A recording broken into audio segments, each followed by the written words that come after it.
All right, we are back with another very special edition for you. Our special guest is an acclaimed music producer, writer, and so much more, and now the author of a very special book. Please welcome Seth Neblett.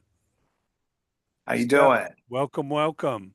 Thank you. Hollywood swinging here. We got the book soup signing. Tell us all about this book. I know there's a glorious history, as we've spoken before, about Yes. your mother, and of Yeah. course, all the women that have been through the Parliament Funkadelic Yes. world, and Yeah. then some. And I know you work with some great ladies. Talk a little bit about the impetus for the book and when this journey really started. Okay. Well, this has actually been a 20-year journey. And it started around really a little bit further than that. This project actually started off as a proposed documentary Okay. that a well-known director by the name of Paul Justman, who had just directed a film called Standing in the Shadows of Motown at the time. We're talking like maybe 2003.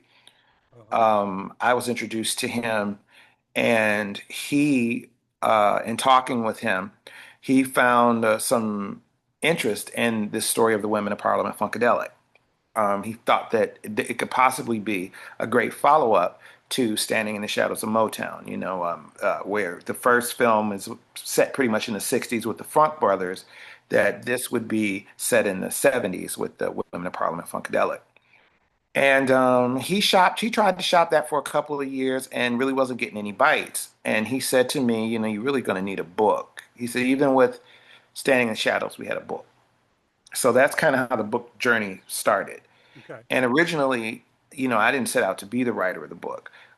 Myself and some of the women of Parliament Funkadelic that I was working with on other projects, my mother, Mallie Franklin, Shirley Hayden, who was a member of Parlette, Uh-huh. Jeanette Washington, who was a member of Parlette, Debbie Wright, who was a member of Parlette, and Lynn Mabry and Dawn Silver, who were the original Brides of Funkenstein, were all uh, initially a part of this core of people, of women. And so, we looked for a couple of writers. It really wasn't working. And I had moved out here to LA from Detroit.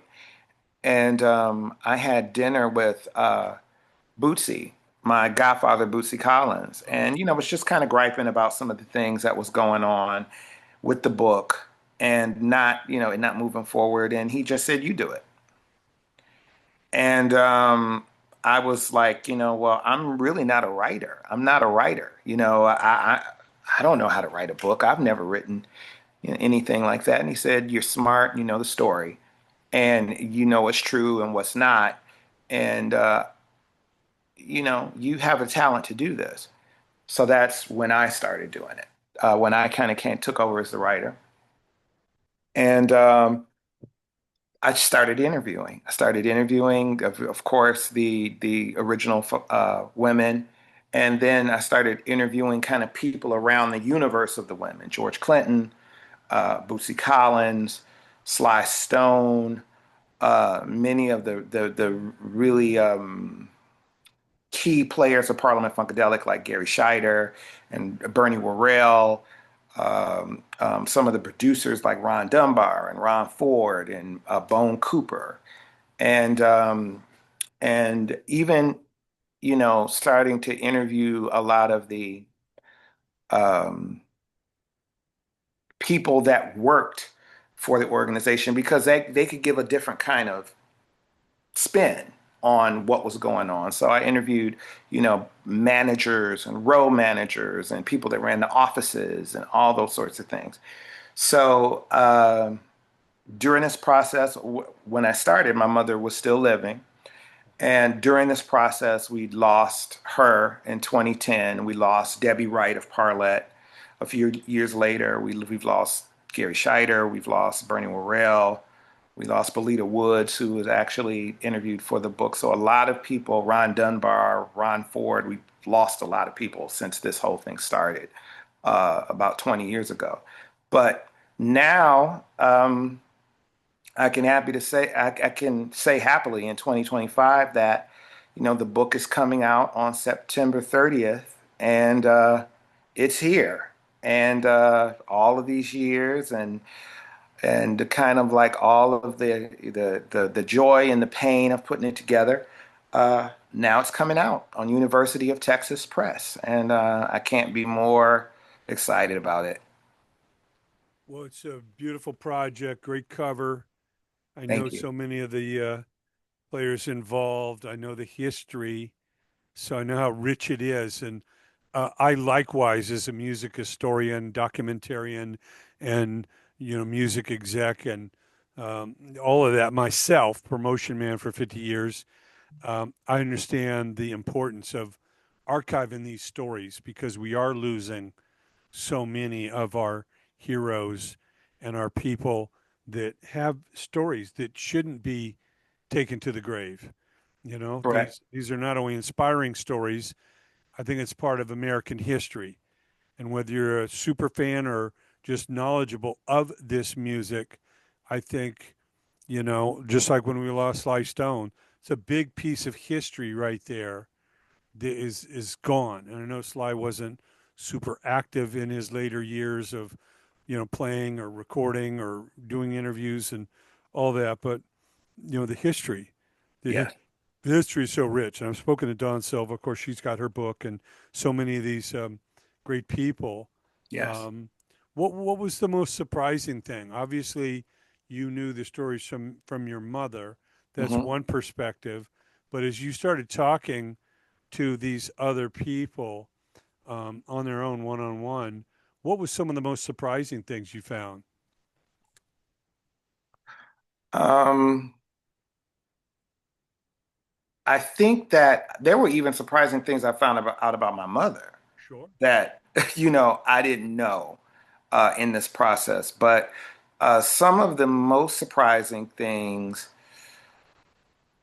probably had to do with some of maybe the internal um, sabotage that was kind of going on within the organization. Um, there was a lot of there was just a lot of chaos going on behind the scenes that reflected or showed itself in the sales or the not selling of particular artists or projects. um, one thing that I did know is I knew about some of the politics that, went on with that. Of course, a lot of the drug use that was going on within that whole thing. But I think when I started talking to maybe some of the people that were like George Clinton's right-hand people, like Ron Dunbar, who, gave a lot of information of kind of like the breakdown of the organization, and even with some of the women that ran the offices, like Brenda Pierce, who ran World Funk headquarters in LA, and Leslie Vicino, who ran Funk East in Detroit. They had a very unique perspective that I don't even think most of the singers and musicians knew about because they were dealing strictly with the business part of it. Now, I think one thing that is a hopefully an advantage to this book is this book is written like an oral history. So it's not first person. It's not me, saying this is what it is, this is what happened, this is true, this isn't true. This was really me acting as a guide for the reader through this universe of Parliament Funkadelic during that mothership era, that first mothership era, uh, and letting the quotes of the people that I was interviewing really tell the story. I set up a lot of the environment, I set up a lot of the who, what, when, and where, but really the quotes of the people is what drives the story. Wow. And the original Mothership era. We talking, what are we talking? 72, 3, 4, 5? We're talking about, well, my mother, when my mother met P-Funk, it was in 1967 when they Okay. were still the Parliaments. Right. So it really kind of starts right there with her being one of the first girl in that mothership of those mothership girls or those parlets and the brides to have a relationship with George Clinton and Parliament Funkadelic. So it starts there and it goes probably the majority of the book, I would say 75% of the book is really from 1967 through 1983 through Atomic Dog. So So you go all the way, primarily the I'm sorry. 70s, just a little before and a little after. Yes. So it's definitely concentrated with uh everything from Mothership Connection, through Flashlight, through Aqua Boogie, through, kind of like the downfall of that P-Funk era. We're talking like 80, 81 Okay. to George's kind of resurgence with Atomic Dog in 83. Right. And then there are a couple of chapters after that that kind of sum up, the things that happened through the 90s. So the ending of the book, uh, uh, ironically enough, ends in 1997 with Parliament Funkadelic being inducted into the Rock and Roll Hall of Fame and not one woman being inducted with them. Wow.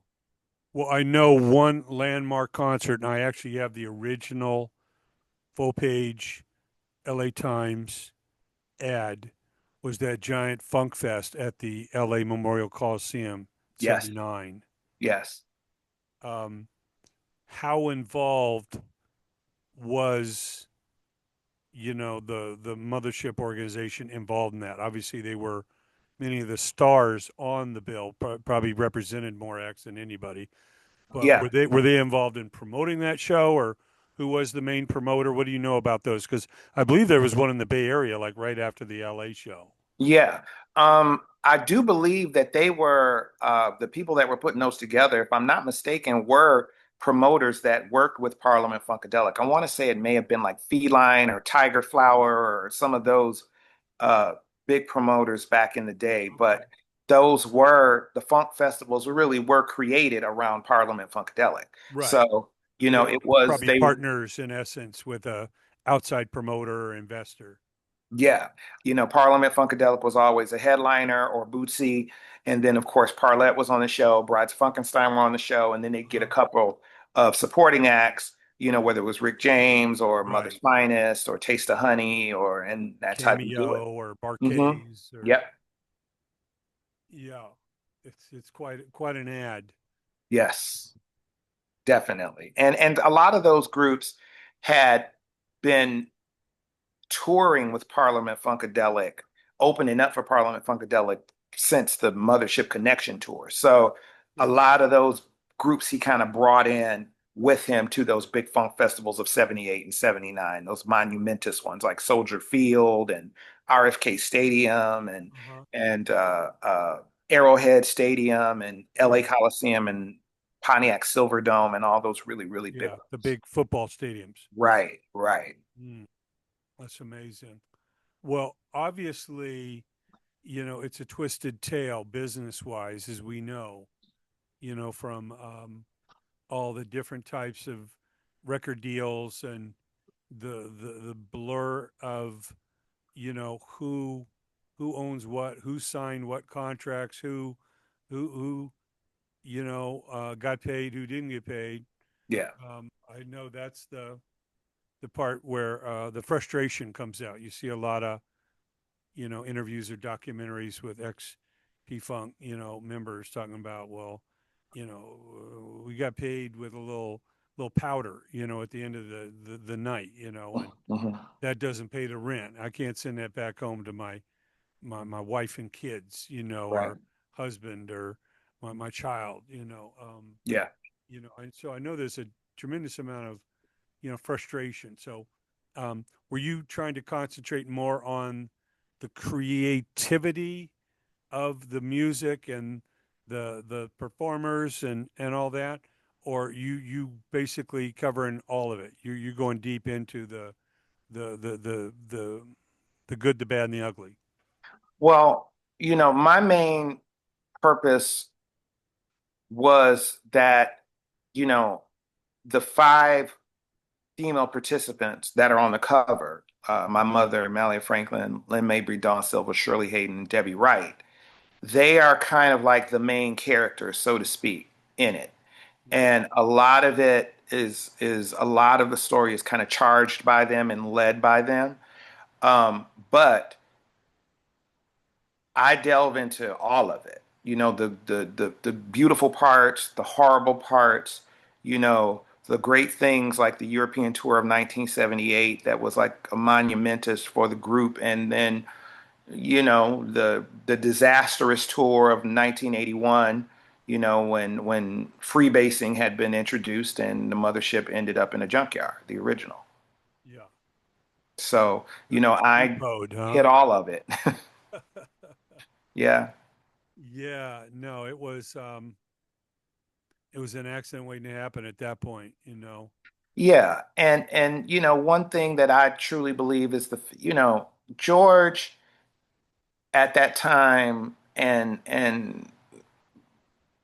I'm not going to say all of the people because he had some skilled people working for him, but some of the people that really were some of the higher ups didn't have the kind of training to deal with a gigantic conglomerate that Parliament Funkadelic had become. And when you introduce drugs into the mix, particularly something as addictive as freebasing into the mix heavily.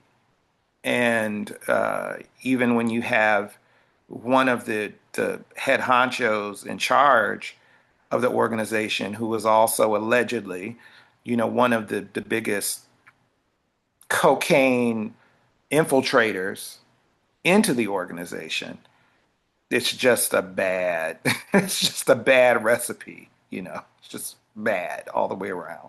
Yeah, it's like the wolves running the hen house. Correct. So and what I really didn't want to do is I didn't want to make this a book about George and what George did to everybody.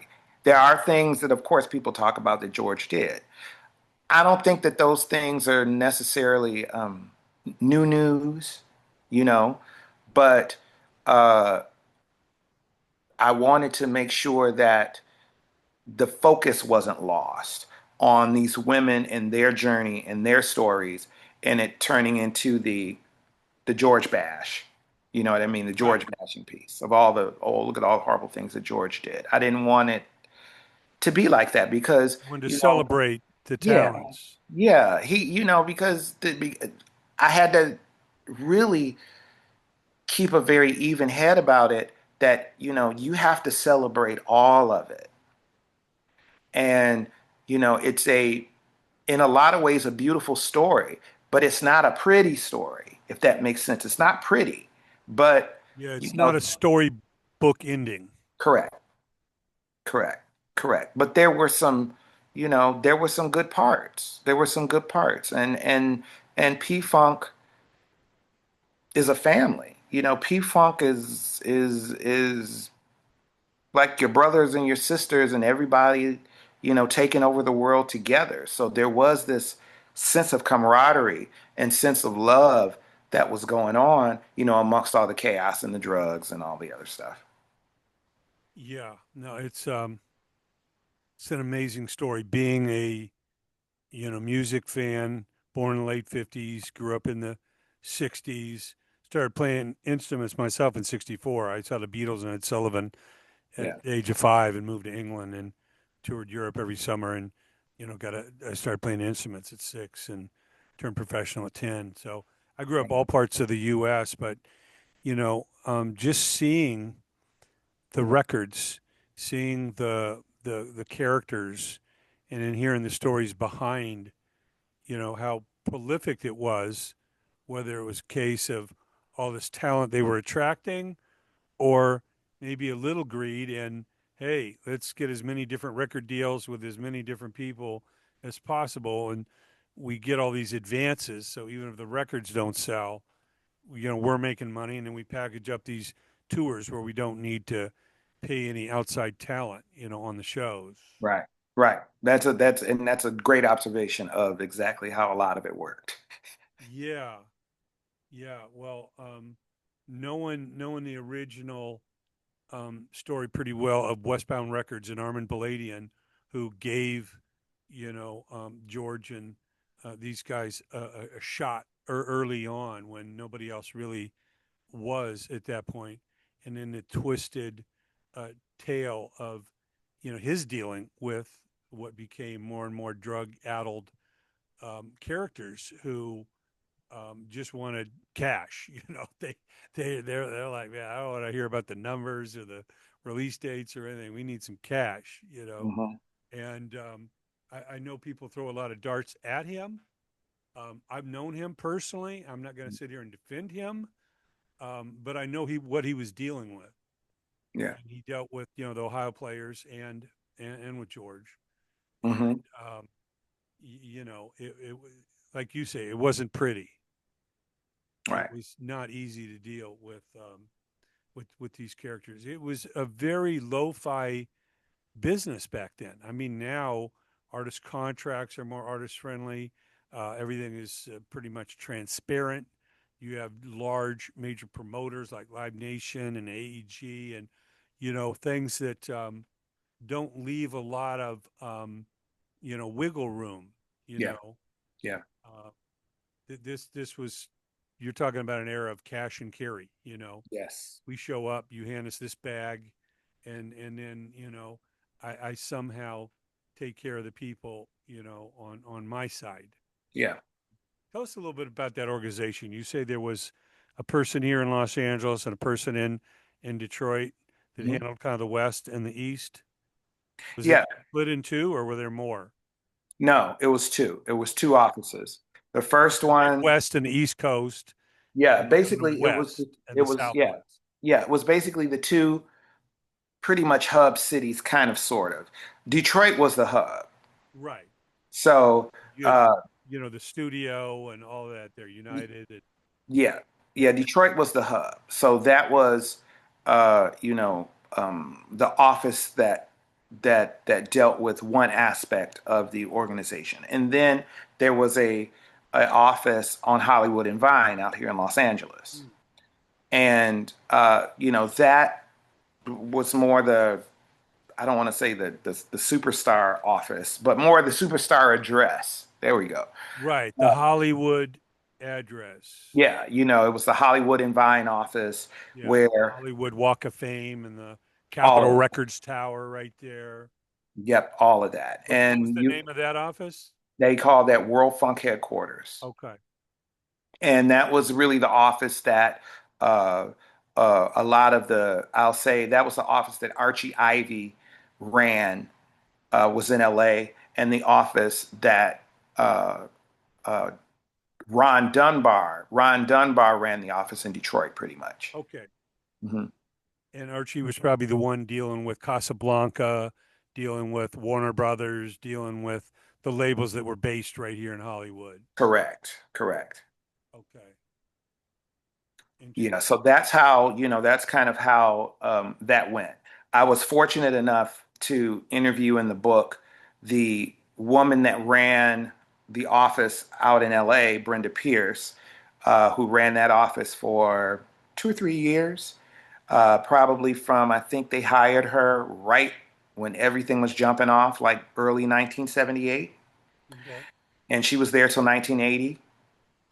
And then Leslie Vicino, who ran the office in Detroit, who was hired in 1978 as well. And she was actually stayed until the end. She's actually the person who locked the doors on Thing Incorporated Detroit, because by that time the LA office was gone by 1981, and there was only the Detroit office left.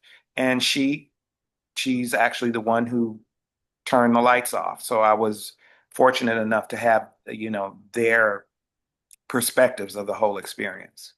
Okay. Talk a little about your mother's background leading into meeting Bootsy and George and the beginning of this? Where did she come from that she brought to the table? She came from Detroit. My mother was born in Detroit.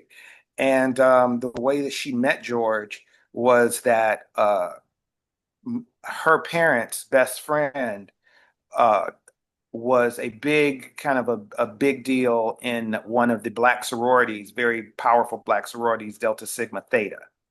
And in 1967, they had a big event in Detroit that they had annually.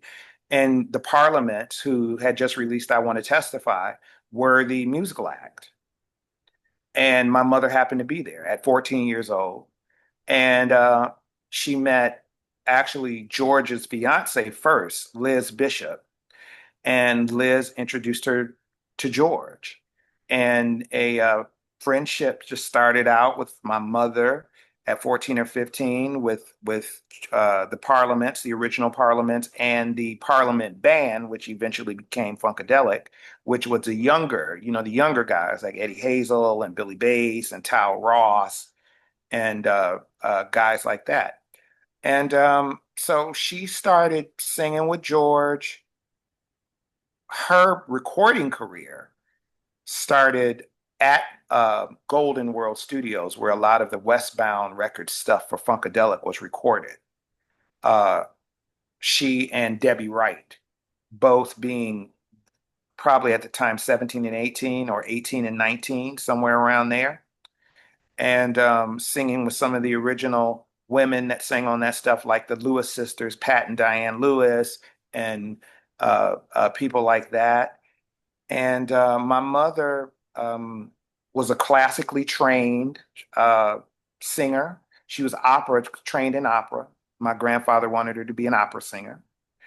And but she was a flower child and a wild child, and she liked to go to the nightclubs underage, and liked to hang out with the band and liked to do all that. So that's how her relationship with Parliament Funkadelic started. And then in 1971, she was performing with a group of other artists in a caravan called Afro Artists International. And one of the shows they did was in Toledo at the Sepia Theater. And the headliner was a singer named Gloria Taylor. And Gloria Taylor's backup band was the House Guests, Hmm. which was, Bootsy and Catfish and Frank Waddy and Chicken Gunnels and all of those guys. So my mother met them at that show, and she looked at them and said, "You guys need to be you guys need to be in Funkadelic." And at the time, Bootsy didn't know George. None of them knew George. And she said, "Well, he's my people. I've known him for some years. I've worked with him. So if you want to meet him, I'll hook it up." And this is And prior to them playing with James Brown? no, this was after James Brown. After. Okay. This was after They had James. split from James, Hmm. trying to figure out their next move, and Yeah, this was after James Brown, got and loose. they were actually being courted to be the band for the Spinners. Okay. And if Felipe Wynn was originally the lead singer for the House Guests, Right. and Felipe joined the Spinners, and the House Guests were looking at becoming the band for the Spinners. And just fate would have it that that's not the way that it went. But interestingly enough, Frank Waddy tells the story in my book that actually Jimi Hendrix was looking at the House Guests to be the band that would have been the Band of Gypsies. Okay. After the experience. Yes.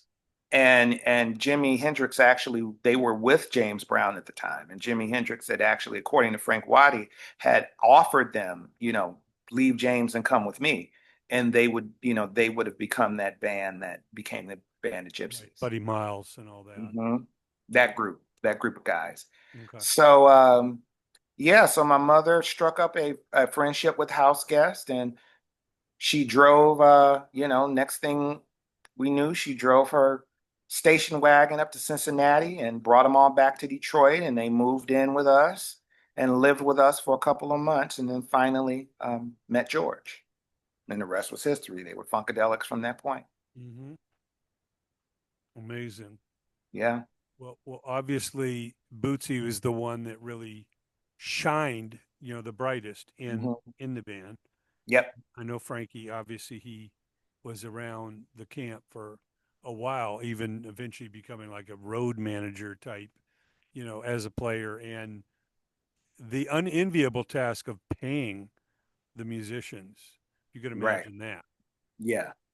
Yeah. And yeah, she knew Bootsy was the star when she saw them playing behind Gloria Taylor. She knew it. And um, Frankie said in the book, he said Malia had a plan before any of us had a plan. She had the plan. And she carried out the plan. And that plan, arguably changed popular music in a lot of ways. So, talk about the family tree and the timeline of these various female groups, the brides and Parlette and all that. What was first? What spun off? What was the timeline? Well, the Parlette women were the first ones in the group. My mother and Debbie Wright had been recording with George, like I said, since the early 70s. And they had also done, Chocolate City and Up for the Downstroke, and they had done those albums. And then my mother moved to Los Angeles. And when it was time to go on tour for the Mothership Connected tour, when George decided he wanted women to be actually a part of the group, Debbie Wright went and she brought in a friend of hers, which was Jeanette Washington. And Debbie and Jeanette became the first, you would say, official members of Parliament Funkadelic Female. And then after about 6 months of them being with Parliament Funkadelic, Lynn Mabry and Dawn Silva came into the organization uh, by way of Sly Stone because Sly had signed on to be an opening act for the Mothership Connection tour. And Sly did about 10 or 12 dates with George. And at that time, he met Lynn and Dawn. And a third singer at the time, a woman by the name of Virginia Ayers, the three women that were singing behind Sly. And Lynn and Dawn were let go by Sly because he found out that they were hanging out with Parliament Funkadelic after hours. And George hired them. And so it went from two girls on the road, which was Debbie and Jeanette, to now having four girls on the road with the addition of Lynn and Dawn. And at this time, there are no parlettes or are no brides or anything like that. And then when it was that time, we'll say like mid 77, when the group really started getting momentum, George made the decision that okay, I'm going to take these girls and spin them off into two groups. But what he wanted to do is he wanted to do a duo and a trio. So the woman that was going to be that he had in mind for that trio was Malia Franklin. So when P Funk was out in L.A. in summer of '77, George took Neil Bogart, who was the president of Casablanca, to the Sunset Strip to a gig that my mother was doing at a club up there called the Club Sold Out. And basically, without her knowledge, she didn't know. And basically, George took Neil almost in a way of a showcase, that she didn't know that she was showcasing for. And Neil Bogart was very interested in my mother being on Casablanca. And, that night told George, well, whatever group is going to be on Casablanca, she's got to be in it. And George actually took the concept of the Brides of Funkenstein first to Casablanca. And according to Dawn Silva in the book, she was always told by George's management, or she had been told by George's management, the original plan was that Lynn Mabry, Dawn Silva, and Malia Franklin were going to be the Brides of Funkenstein, and that Debbie and Jeanette would be Parlette. And Neil Bogart didn't like the name, The Brides of Funkenstein, which I think is an ingenious name, but he didn't like it. He wanted something that was closer to Parliament, which was the group that was on Casablanca. So my mother ended up joining Debbie and Jeanette, and the three of them became Parlette. Parlette's album came out first in February 1978, and Pleasure Principle was the first female uh, group act. And then the Brides came out in September of 78. So it was all kind of recorded around the same time, And but what label Parlette was was the that? Warner, or which one did the Brides come out the Brides ended up on Atlantic. on? Okay. So Parlette came out in February on Casablanca. Brides came out in September on Atlantic, and yeah, and actually, when Parlette's album came out, the plan was that they were going to become an opening act for the Flashlight tour originally, and then second half of the Flashlight tour, and then go on as the opening act for Bootsy's Rubber Band for the Bootzilla tour. But unfortunately, Debbie Wright had a nervous breakdown, like a month after the album came out. So that halted a lot of those plans while they found a replacement, which would be a young lady by the name of Shirley Hayden came in and replaced Debbie at the pretty much the onslaught of Pleasure Principle. Was most of this female talent coming from either Detroit or California? Were those the two hubs? Yes, yes. All the Parlette girls were Detroit girls, and the original brides, Lynn and Dawn, were California girls, Northern California. Yeah, Bay Area. Hmm. Mm, interesting. Yeah, it was. You look at the music business, and the industry then was one way, and it's constantly evolved since then. Yes, Almost unrecognizable today from that era. But back yes. then, you had to get on the radio to have a hit act. Sure, you can get by with some, residual impact on being on the tour. Hmm. Unless you had a hit single, the label wasn't probably going to keep you because you didn't sell enough units. Right. And that's kind of what, well, in essence, kind of what happened with Parlette, because Neil Bogart and Casablanca put a lot of money behind the first Parlette album, Oh wow. and even down to hiring the artist Sushi Nagaoka, who was very famous at the time, doing the Earth, Wind, and Fire and the ELO album covers, Uh huh. to commissioning him to do the portrait for the album cover of Parlette. Right. Um, but the exit of Debbie halted some things. And then I think my mother's being very vocal about not being paid, started, rubbing some of the big wigs at George's company the wrong way.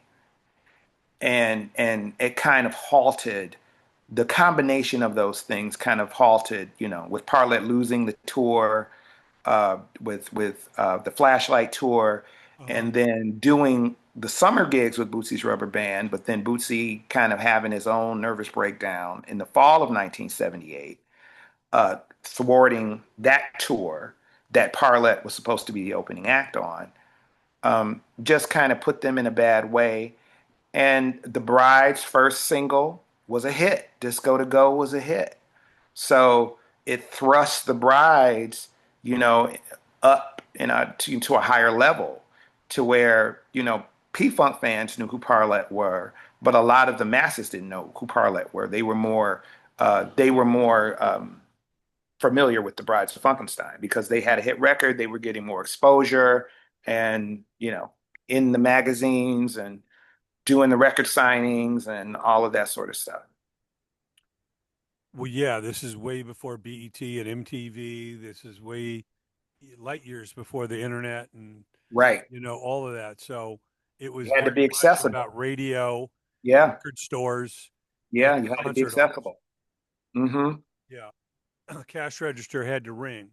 That's right. Of course, Neil Bogart in Casablanca famously was making most of their money off Donna Summer and, Village People type, a disco. And Yes. even Kiss hadn't really broken big till about 77. Right. So, And a lot of that Casablanca formula, in some ways, inhibited Parlet too, because they wanted Parlet's first single to be Pleasure Principle, which is really a disco record. It's funky, but it's really funk disco. And I don't think that it resonated with a lot of the fans like some of the other songs on that album, like Love Amnesia, or songs that were really funky songs that, were in the vein of Bop Gun or in the vein of that Funkadelic sound, which could have been a hit, which could have been a hit for Parlet. I think that, them Casablanca really wanting them to kind of be a disco funk group in the beginning because Neil really wanted to cross Parlet over. He wanted to cross them over, and he knew that the way my mother looked, being looking like a Caucasian woman pretty much, it was easier to cross a group like that over, because the lead singer pretty much, fit the bill at the time to cross a group over like that. right. Yeah, I And know. that was really what he wanted to do. That was really what he wanted to do. And you know, it just, I think that in some ways it it backfired because the fans, I think when Pleasure Principle came out, they didn't really know what to do with it. You know what I mean? It was like, is this P-Funk? Whereas if it had been another song like a Love Amnesia or like a Cookie Jar that was really hard funk, uh, it probably would have done a lot better for them. Yeah, if you're going to spin them off, it's got to have some relative elements. Correct. If it's just related by name and, but the sound is way more disco, Yes. as we know, and people still love dance music to this day, but the Yes. word disco and the disco movement was really starting to die out by Right. 79, 80. Right. And I just think that it was that culmination. It was kind of like that culmination of things that were going on with Parlet. Is that, those were the things that kind of kept Parlet from being successful. And then the Bride's first single was a Bootsy composition, and it was funky and it was hard and it sounded like, P-Funk and Bootsy, and it resonated with the fans. Mm. So, Yeah, that's very, very telling. mhm. Um, like I say, all the elements got to line up. It's like a jackpot in Vegas. It's got to Yep. be across the board. You can't have, you know, an association, but the sound isn't connected, or they're not on that big tour, or they don't have a song on the radio. It's got to all be cherries across. Yes. Yes. And you have to be involved. You have to be in an organization that is actively promoting you. And that's another thing that was not happening with Parlet, was their own organization wasn't promoting.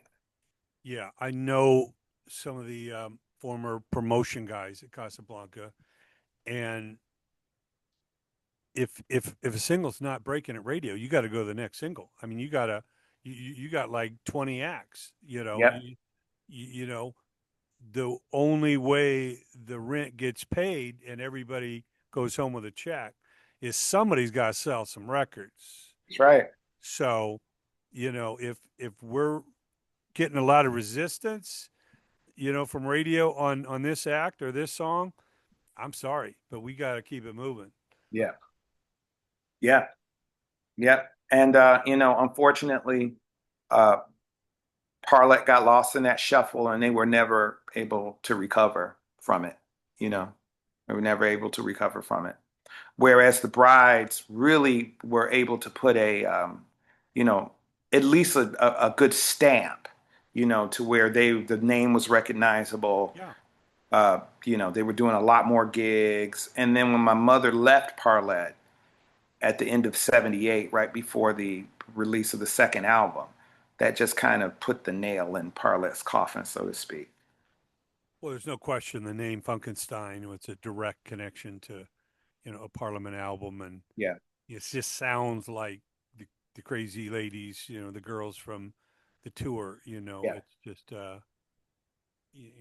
that's the one thing Parliament sold was this outrageous, persona with yes. the spaceship and the costumes and, all these characters. So Parlet, yeah, it just seemed by the name, it was watered down.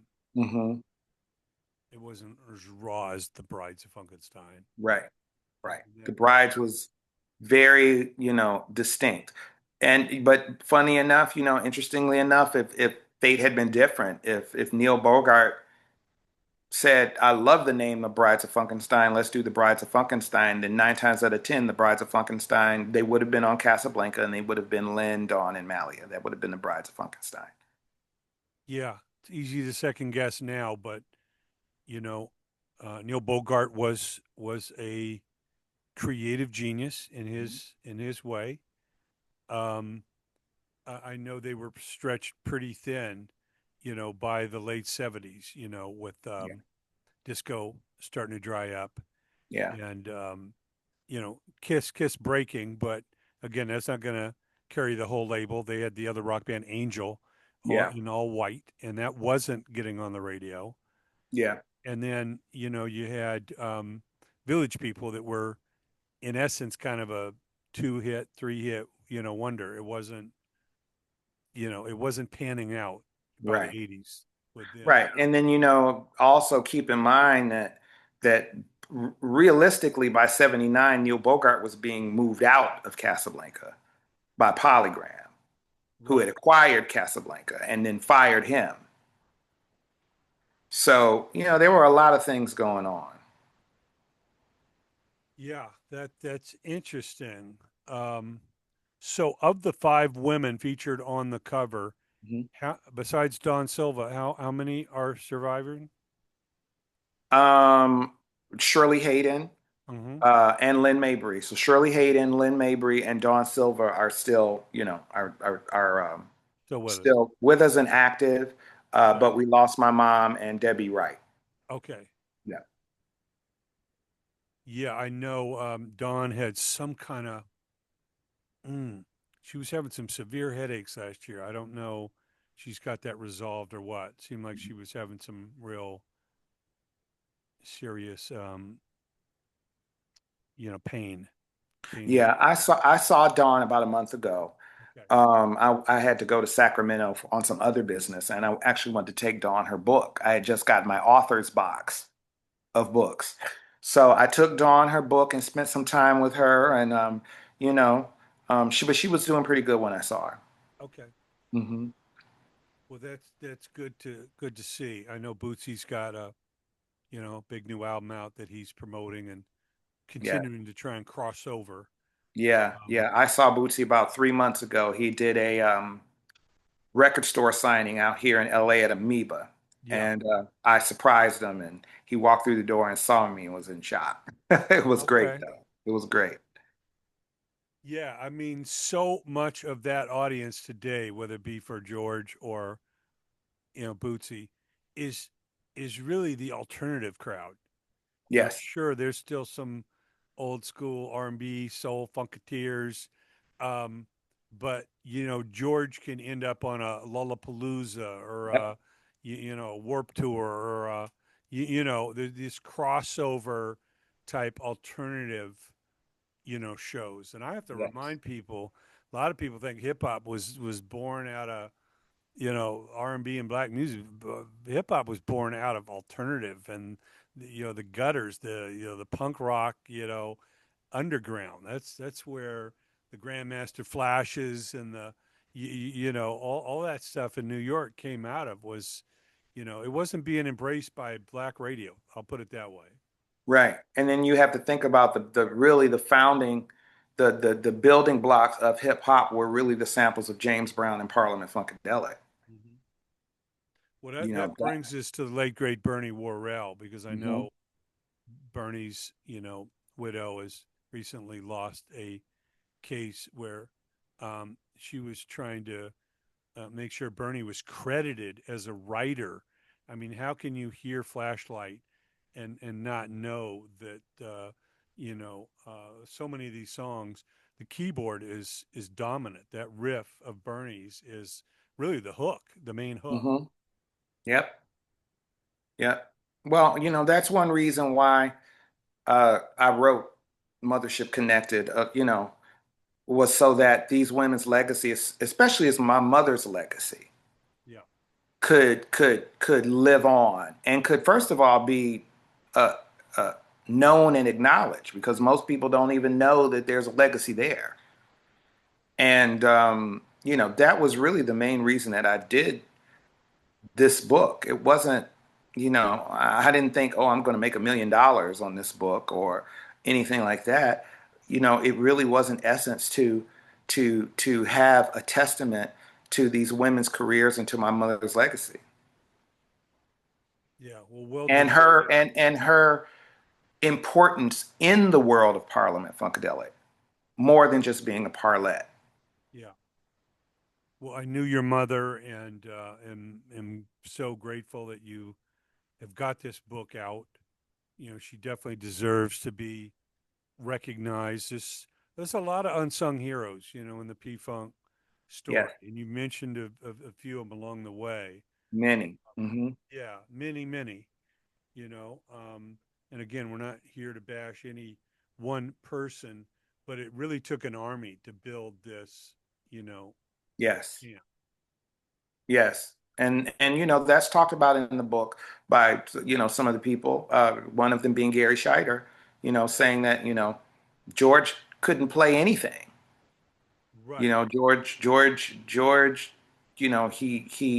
his biggest gift was the fact that he knew the right people to put together to make it an unbelievable cake or an unbelievable stew. He knew the people, you know, who to put with who and how it would work and what would be. He was the greatest referee and pun guy, you know, and one of the greatest concept guys. But you're correct as far as the actual creation of the music. He needed every player that was there. Well, there's a similar story, and not to take it on a detour, but in the Ozzy Osbourne camp, there was a lot of drama over the years Hmm. after he was thrown out of Black Sabbath. Hmm. Bob Daisley and Randy Rhoads from Burbank, California, here were so responsible for writing the songs and the lyrics and the musicians on those first two landmark albums, Blizzard of Oz and Diary of a Madman. Hmm. And by the third and fourth album, even though they begged Bob Daisley to come back, even though they weren't paying him correctly, um, it started to appear all songs written by Ozzy Osbourne. And Hmm. people knew Ozzy doesn't play an instrument. Did he Right. write those guitar parts? Right. Did he come up with those lyrics? He's very similar in a way to George. Yeah. Of course, he had Sharon Osbourne, which became his wife behind him, Hmm. creating a lot of this. And not to discredit the those that are not here, but Ozzy obviously was a colorful character. Yes. Um, it's just there was so many people in that camp that didn't get their writers credit, didn't get credit for playing on those. They get a small stipend when they go out and tour. Yeah. Where's the millions of records being sold? Where's the all the T-shirts that are being sold? I, yeah. Where's the cut I on agree. And I mean, when you think about it, I mean, one of the things that's talked about in my book is the fact that, uh, and actually it's Gary Scheider who tells the story, is that when they were recording Atomic Dog, my mother was the one that came up with the dog panting in the beginning Okay. in the studio. She started panting like a dog, and then everybody started panting like a dog. And I've thought to myself many times, how rich would she have been by all the times that that dog panting sample has been used on everybody else's record since Atomic Dog has come out. Right. Yeah. No. But she doesn't even get the credit that Sure. she did it. But now she will. Well, that's the great thing, about your book and your journey and why we support you so much is, the unsung heroes should be known. Yeah. And we like to give them their flowers while they're still with us. Yeah. Unfortunately, we can't do that with Malia and many others. But, as much as possible, um, and I know the Grammys, saluted Sly Stone and all that before he passed. Yeah. Um, but it's so often we wait to read an obituary, and then you hear about how their records started selling and the streaming went up, and it's like, really, Yeah. those were in the bins. Those records have been on the streaming sites forever. Why are you only going to listen to them now since Right. they're gone? What is you think those records are going to disappear? No, Right. they're part of history. In many cases, they've been here for 40 or 50 years or more, Yeah. and it's the most we can do to illuminate so much of the music that should have been successful and the Hmm. players that made those happen, and a lot of the big records happen that don't necessarily get their chance to take a bow. Right. Right. Yeah. It really is a travesty that most people are not appreciated until they're gone. Yeah. And it's even a bigger travesty when a person is gone and they can't be appreciated because nobody knows their story. And when my mother left here in 2010, it was important for me to make sure that she, you know, got her credit and got her due. And more than ever, it was important to me to make sure that her legacy was acknowledged, was told, uh, because she was no longer here to tell it. And I knew that if I didn't tell it, nobody would tell it.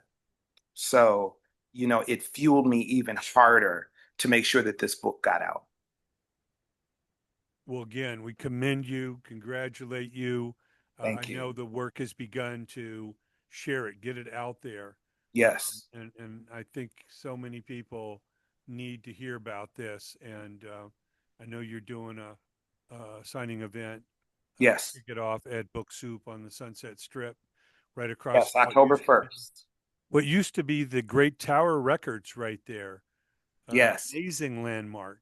You could pull your Yes. car in, free parking, and Yes. spend an hour or two just getting lost in the music in town. Yes. Yes.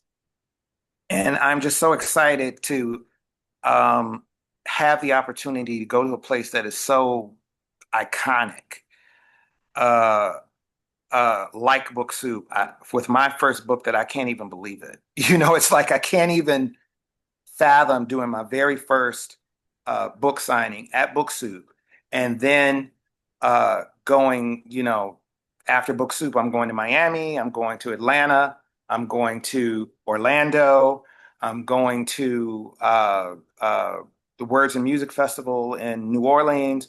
Okay. I'm going to just firmed up Chicago, Detroit, all these different places, and it's just been amazing. Well, we can't thank you enough for joining us. Always great talking to you. Look forward to staying in touch, Yes, yes. continuing Thank you to, so much. yeah, wave the flag, beat the drum. Yes, Get the people out not only to meet you, get their book signed, but to carry all of these legacies forward. thank you, thank Well, you, and I appreciate you for always, having the time to talk to me and you know, um, showing interest in this. That means a lot to me, and the fact that this book is finally out and out in the world, I remember us doing an interview when I was trying to get it done, Yeah. so Well, this that's has why I was really so been excited great. to see the cover image and then hear about Book Soup. I'm like, wow, we Yeah. have got to talk. Well, I hope to see you there. I plan to be there.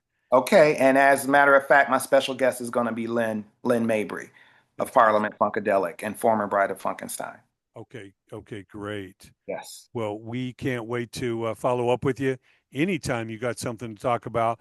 We put the spotlight on the unsung heroes. It is Mothership Connected, the Yes. women of Parliament Funkadelic, with the one and only, the author, the man behind it all, Seth Neblett. Seth, Thank you. thank you so much. Thank you.